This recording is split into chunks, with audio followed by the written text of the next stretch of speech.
મહેસાણા જિલ્લામાં વિવિધ સ્થળે આઝાદીના 78મા વર્ષ નિમિત્તે અનેક સ્થળોએ ધ્વજવંદન સાથે દેશભક્તિના વિવિધ સાંસ્કૃતિક કાર્યક્રમોનું સુંદર આયોજન કરવામાં આવ્યું હતું। મહેસાણા શહેરના રાધનપુર રોડ પર આવેલા સંકલ્પ સૌરભ સ્કૂલ દ્વારા તુલસી પાર્ટી પ્લોટથી સંકલ્પ સૌરભ સ્કૂલ સુધી વિશાળ તિરંગા યાત્રા અને રેલીનું આયોજન અને શાળા પ્રાંગણમાં ધ્વજવંદન કાર્યક્રમ અને બાળકો દ્વારા વિવિધ દેશભક્તિના સાંસ્કૃતિક કાર્યક્રમો શૌર્ય ગીતો રજૂ કરીને સમાજમાં વ્યસન મુક્તિની સાથે સાથે દેશભક્તિના વિવિધ અને રસ્તાઓ વિશે પણ સંદેશ રજૂ કર્યો હતો। કાર્યક્રમનું સુંદર આયોજન સંકલ્પ સૌરભ સ્કૂલ પરિવાર દ્વારા કરવામાં આવ્યું હતું, જેમાં ડૉક્ટર અમિતભાઈ જાની, સુરેશભાઈ વ્યાસ તેમજ સમગ્ર શિક્ષક સ્ટાફ સાથે આજુબાજુના વિસ્તારના વિવિધ સોસાયટીના પ્રમુખ, મંત્રી તથા સામાજિક આગેવાનો ઉપસ્થિત રહી સંકલ્પ સૌરભ સ્કૂલના આ પ્રથમ વર્ષના પહેલા જ દેશના સ્વાતંત્ર્ય પ્રસંગે ખૂબ જ અને ભવ્ય આયોજન કરી ખૂબ લોકચાહના અને પ્રશંસા મેળવી હતી।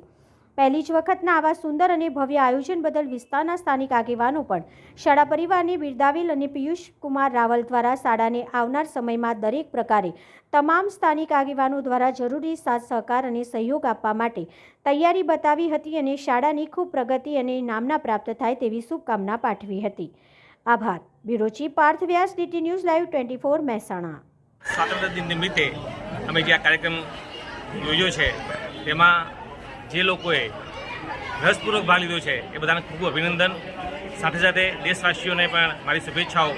સાથે એ જ કહેવાનું કે આપણે આપણી ફરજોનું પાલન કરીએ અને દેશની નાની નાની જે બાબતો છે એની પણ સેવામાં જોડાઈને આપણે દેશને આગળ વધારવા યથાશક્તિ પ્રયત્ન કરીએ।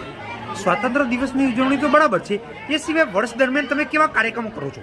વર્ષ દરમિયાન અમે બીજા ઘણા બધા સાંસ્કૃતિક કાર્યક્રમો થતા હોય છે, જે પ્રસંગ હોય એ પ્રમાણે। જેમ કે હમણાં રક્ષાબંધન ગઈ તો એ ઉજવીએ છીએ, એ જ પ્રમાણે નવરાત્રિ આવે તો નવરાત્રિ પણ અહીં બાળકોને ગરબે અમે રમાડીને એમને ઉજવતા હોઈએ છીએ। એવા અલગ અલગ કાર્યક્રમો અને બીજા બધા જે રમતગમતો છે, બીજી જે સાંસ્કૃતિક કાર્યક્રમો છે એ પણ અહીંયા થતા હોય છે। મીડિયા સમક્ષ શું કહેવા માગશો આપ આજે છેલ્લે? બસ દેશવાસીઓને આજના આ સ્વાતંત્ર્ય દિન નિમિત્તે અમારા તરફથી સૌરભ વિદ્યાલય અને સંકલ્પ સ્કૂલ તરફથી ખૂબ ખૂબ શુભેચ્છાઓ। શું નામ છે આપનું પૂરું? સુરેશ વ્યાસ। જ્યારે સૌરભ સર્કલ સ્કૂલે પ્રથમ પ્રોગ્રામ અમારા વિસ્તારમાં હોવાથી ખૂબ શાનદાર અને ધમાકેદાર કર્યો। અમે આશા રાખી એના પણ સવિશેષ અને સુંદર આયોજનો વર્ષો વર્ષ દર વખતે કરતા રહે। અમારા વિસ્તાર તરફથી જે પણ સાથ સહકારની જરૂર પડશે એ અમે એમને આપીશું અને અમારા સૈનિક સદા એમને રહેશે।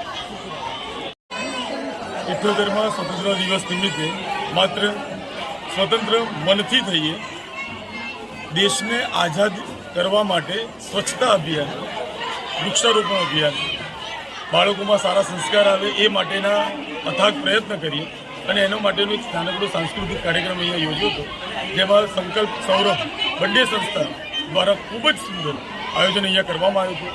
બાળકો અને વાલી મિત્રો અને શિક્ષક મિત્રો બધા જ લોકોએ સારી રીતે સુંદર એનું આયોજન કર્યું હતું અને તે બદલ સૌનો ખૂબ હું આભારી છું। એટલે કેટલા બાળકો ઉપસ્થિત રહ્યા હતા વાલી મિત્રો સાથે? અત્યારે હાલ 400-500 કરતાં વધારે વિદ્યાર્થીઓ હાજર હતા।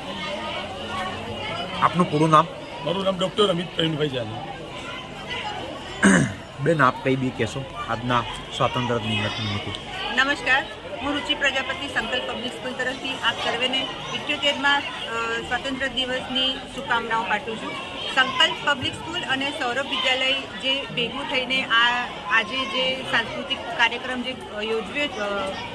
બનાવ્યો છે એ ખૂબ સરસ રહ્યો છે અને જેણે પણ આ બધી તૈયારી અને આયોજન કરેલું છે એ બધાને મારા તરફથી ખૂબ ખૂબ અભિનંદન।